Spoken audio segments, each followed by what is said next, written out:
Glória a Deus. A paz do Senhor Jesus. Quem está alegre glorifica o Senhor nessa noite. Deus já tem falado nessa noite que é noite de provisão, noite de providência. Ele está visitando o teu deserto, o teu vale. Você não vai morrer nesse vale. Esse vale é só Jesus tratando do teu caráter. E às vezes a gente não entende isso. E eu louvo a Deus por essa noite de estarmos aqui na presença do Senhor. Mais uma noite de vigília. É peleja, é noite de peleja, é noite de guerra contra o sono. Mas olha para quem está do teu lado e diga para ele: o sacrifício está sendo válido, porque o anjo já chegou lá na tua casa. Enquanto tu adora aqui, o anjo chega lá. Enquanto tu adora ali, aqui Jesus quebra a panela lá. Enquanto tu adora aqui, o anjo visita a encruzilhada, desfaz laço, quebra a panela contra a tua família, contra a tua casa, porque Ele ainda é Deus. Você crê nessa palavra? Então dá glória para Jesus. Quero trazer uma palavra que o Senhor colocou no meu coração, que se encontra no livro de 1 Samuel. Essa palavra nesses últimos dias tem me seguido. Glória a Deus. E o Senhor tem falado muito forte. Porque às vezes a gente precisa aprender e ter experiência com Deus. Porque tudo que passamos não é em vão, mas é para nos dar experiência no nosso ministério e na nossa caminhada. E a palavra do Senhor diz aqui em 1 Samuel, no capítulo 2, versículo 4. Um versículo profético. E eu tenho certeza que nessa noite, aleluias, Jesus está quebrando o arco. Só uma parte entendeu, outra não entendeu. Jesus está quebrando o arco. Quem pega essa palavra? O arco dos fortes foi quebrado. E os que tropeçaram foram cingidos de força. Os que antes eram fartos se alongaram por pão, mas agora cessaram os que eram famintos. Até estéril teve 7 filhos. E a que tinha muitos filhos foi enfraquecida. E o Senhor é o que tira a vida e dá. Faz descer a sepultura e faz tornar a subir dela. O Senhor empobrece, mas o Senhor também enriquece. Abaixa e também exalta.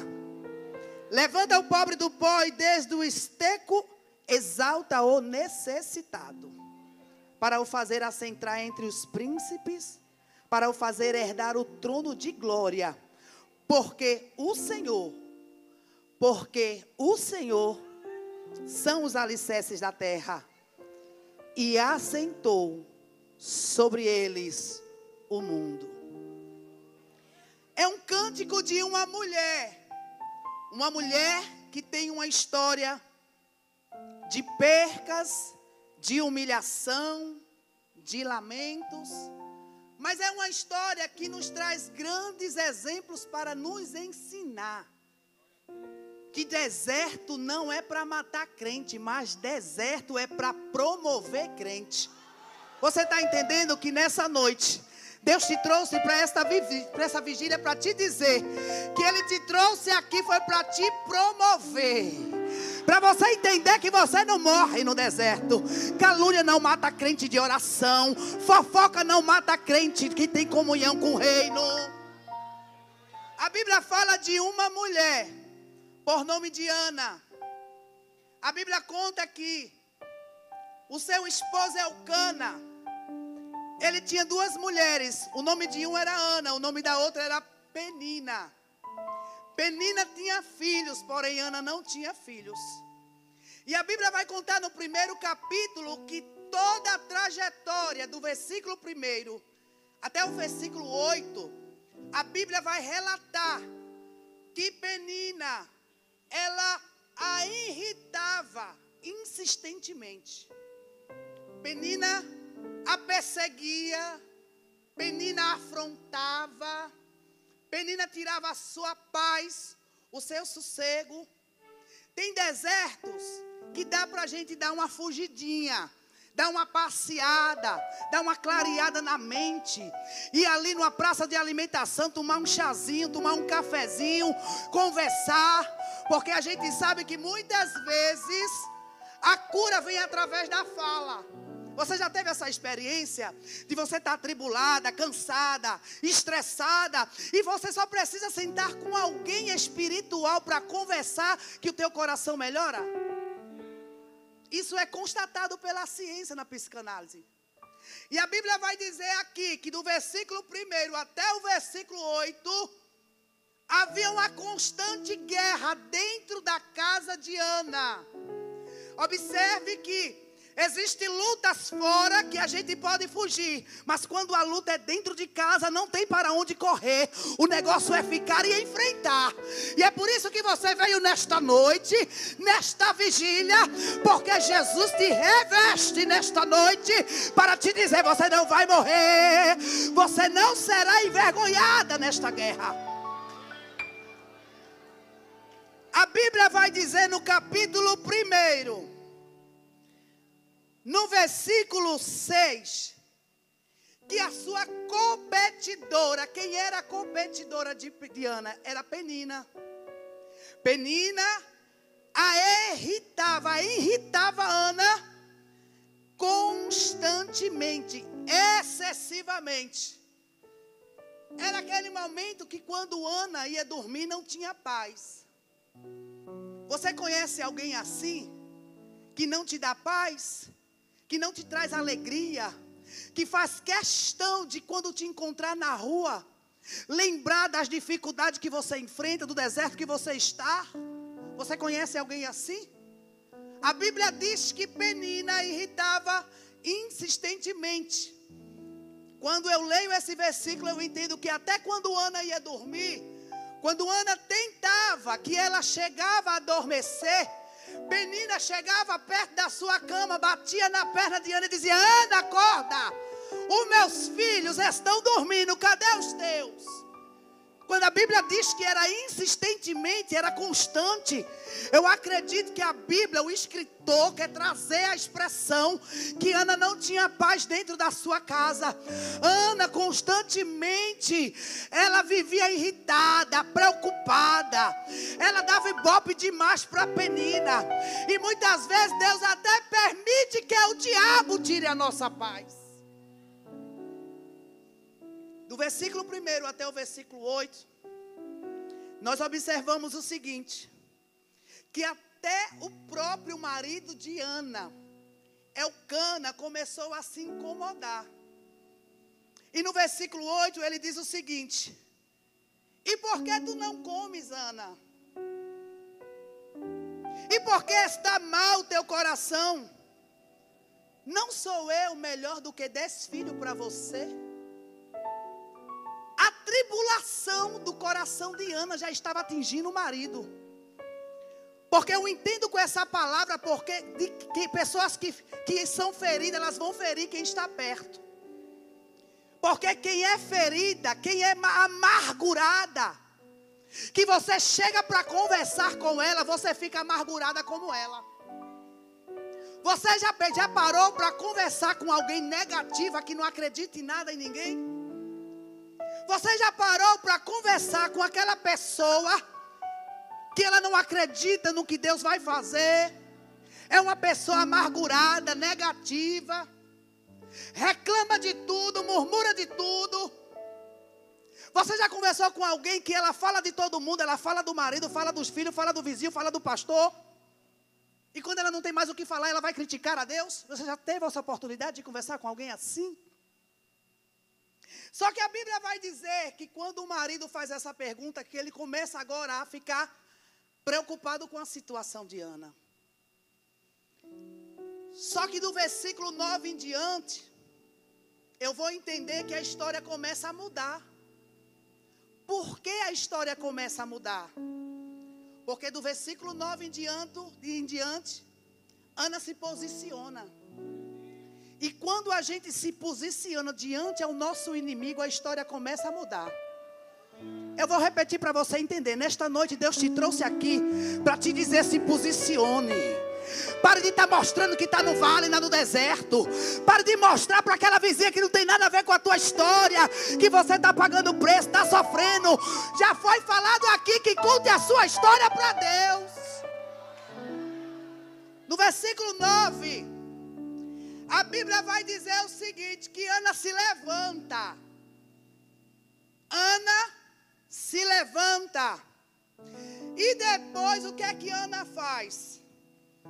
Depois que comeram e beberam em Siló, Eli, sacerdote, estava assentado numa cadeira, junto ao pilar do templo. Pilar fica dentro ou fora da igreja? Pilar fica dentro ou fora da igreja? Fora da igreja. Vai pegando essa revelação que Deus vai falar. No versículo 9, a história começa agora a ter um rumo diferente. Porque do versículo 1 até o versículo 8, Ana chorava, Ana reclamava, Ana se lamentava, mas porque Deus deu filho a Penina e a mim não, porque Deus fez na vida dela, porque Deus cerrou. E eu entendo com essa história que não foi o diabo que cerrou a madre de Ana. Não foi o diabo, mas foi o próprio Deus que cerrou. Foi o próprio Deus que cerrou a madre de Ana. Do versículo 1 ao 8, eu vou entender que Ana orava e pedia um filho a Deus. E Deus nunca fez promessa e nem nunca concedeu o pedido da oração de Ana. E a pergunta é: quem sou eu quando vem um não de Deus, quando eu espero um sim? Será que eu vou continuar orando? Será que eu vou continuar confiando quando eu quero que Deus responda sim e Ele diz não?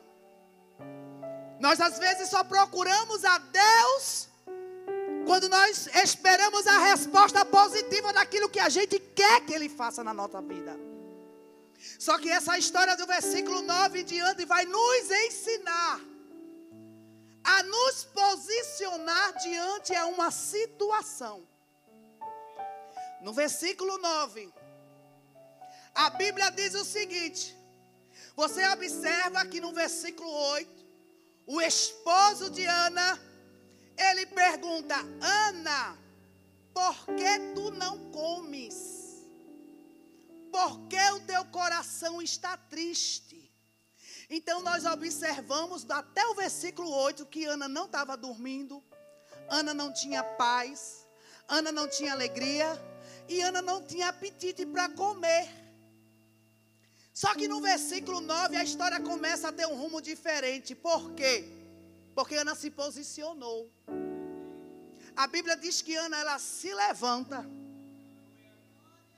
Ela olhou para a situação que estava vivendo dentro da casa dela. E ela disse: não, eu não posso continuar prostrada depois de uma noite de vigília. Mas eu vou comer, vou beber. E vou me alegrar diante da presença do Senhor. Porque hoje eu me posiciono. Eu sou crente. Eu sou serva do Senhor. E eu tenho convicção no Deus que eu sirvo, que Ele dará resposta à minha oração. Ana, ela se posicionou. Eu imagino que Ana estava lá naquele cantinho depressivo, trancada no quarto, não queria falar com ninguém, não queria ver ninguém. Mas chegou um momento que ela teve que tomar um posicionamento. Chegou um momento que ela tem que fazer algo diferente daquilo que ela sempre fazia. Porque o nosso problema é esse, é viver na mermice. É se acostumar com as velhas atitudes. É se acostumar com os velhos costumes do passado. Mas Deus hoje chama esta igreja santa, lavada e remida, para dizer: mude o seu posicionamento, mude o seu pensamento, mude as suas atitudes. Porque vai ser hoje, antes deste relógio chegar às 5 da manhã, eu vou visitar a tua casa, eu vou visitar a tua história. Ei, Ana, Penina não vai te envergonhar, Penina não vai mais te perseguir. Ela se posicionou. Quando ela se posicionou, o que é que ela fez? Ela comeu, ela se alimentou. E a Bíblia vai dizer que quando ela come, ela vai para a igreja. Observa que ela se posicionou. Qual foi o primeiro posicionamento? Comer e beber. Porque quem está de fastio demonstra para o inimigo a tristeza e a angústia no olhar. Ela disse, espera aí, eu vou tomar um posicionamento diferente.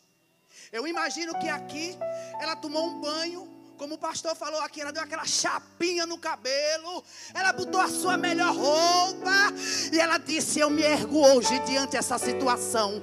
Penina não vai mais me envergonhar. E ela vai para a igreja.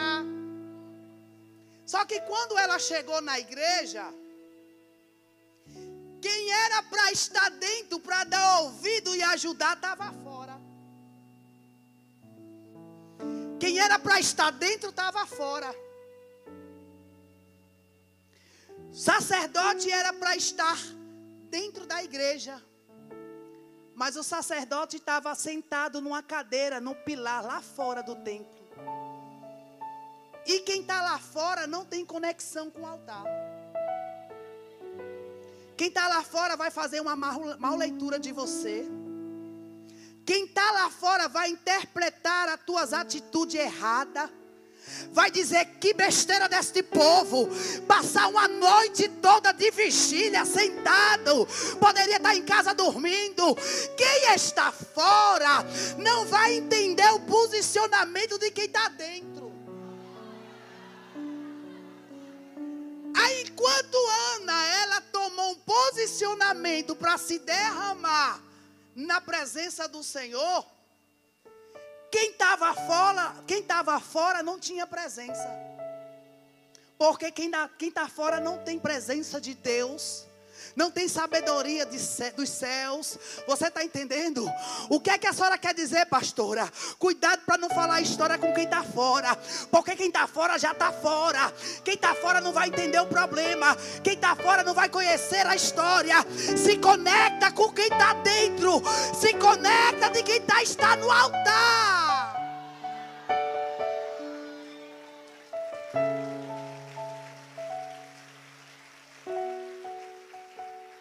Quando Ana começou a se derramar, presta atenção que eu já vou encerrar. Quando Ana começou a se derramar diante do Senhor, contar a história ao Senhor, quem estava fora não conhecia a comunhão e a intimidade de Ana. Aí começou a mexer onde não devia. Começou a tocar na unção de Ana. Começou a fofocar de Ana. Começou a levantar calúnia contra Ana, mas não conhecia a história de Ana. Porque quem está fora só vai saber daquilo que a tua boca pronuncia. Mas o que tua alma pronuncia para o céu, só o Senhor pode escutar. E Deus nesta noite está dizendo, entra no teu quarto, fecha a tua porta, porque eu, o Senhor, me levantarei. Quando ela estava lá se derramando, a Bíblia diz que a alma dela estava amargurada e ela orou ao Senhor. Só que Ana orou abundantemente. Eu imagino a cena. Aquele momento que a gente se joga, não tem maquiagem, não tem chapinha, não tem nada que atrapalhe as lágrimas e o que a gente quer falar e expressar para o Senhor. E quando ela derramava as suas lágrimas, o seu coração, a sua alma profundamente angustiada, a Bíblia vai dizer que ela faz um voto.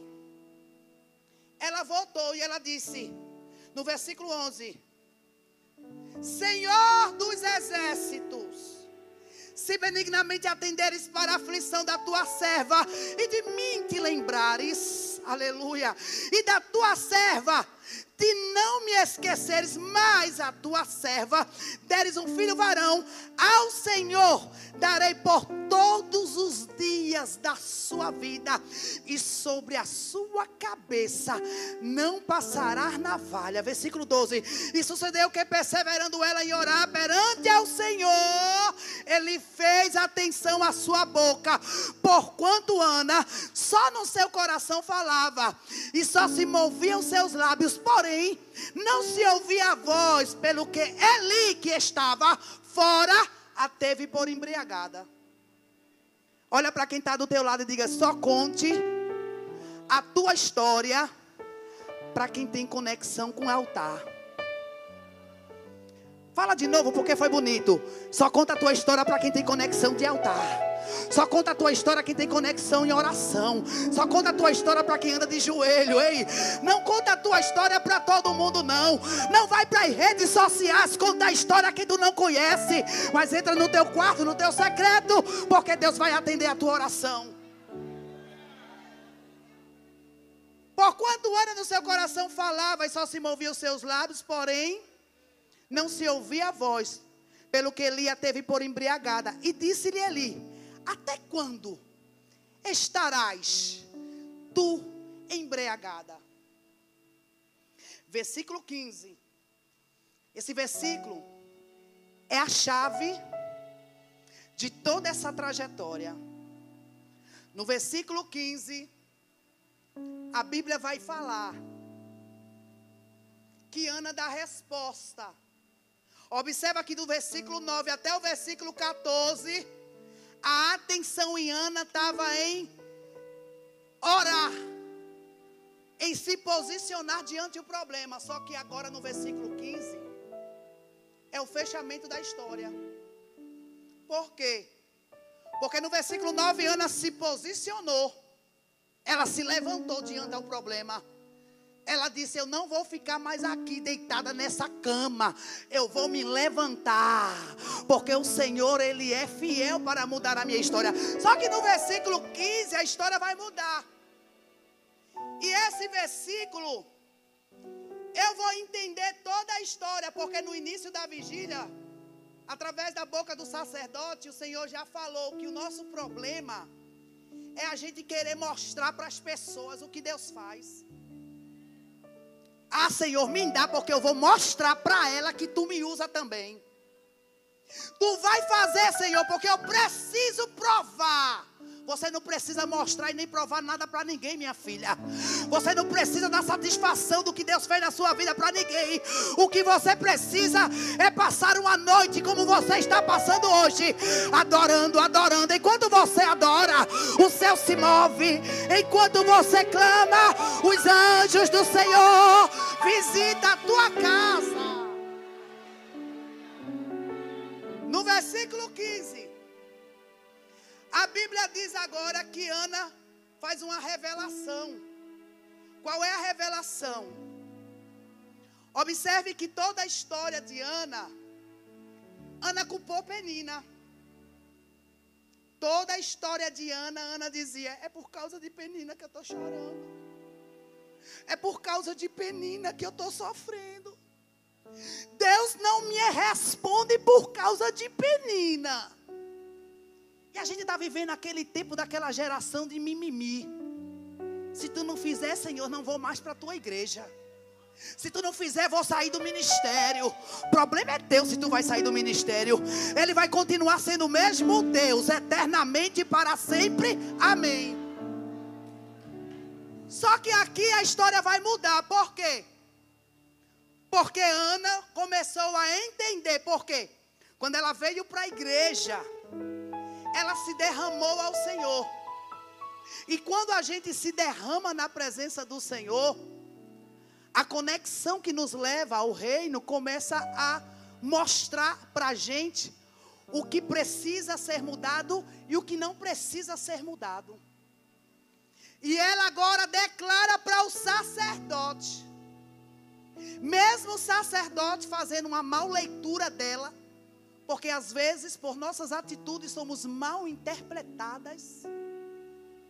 A Bíblia diz que Ana, ela faz uma declaração. Por quê? Ela declara: não, meu Senhor, não me tenhas como uma filha de Belial.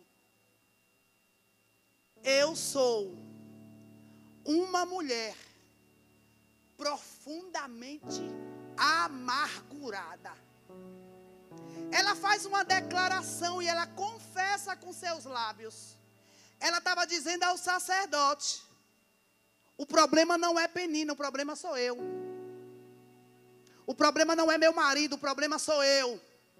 O problema não é aquela macumbeira, o problema sou eu. O problema não é aquela fofoca, o problema sou eu. Era eu que precisava me posicionar. Aleluias. E qual era o maior problema de Ana? Ana queria um filho para mostrar para Penina que ela também podia.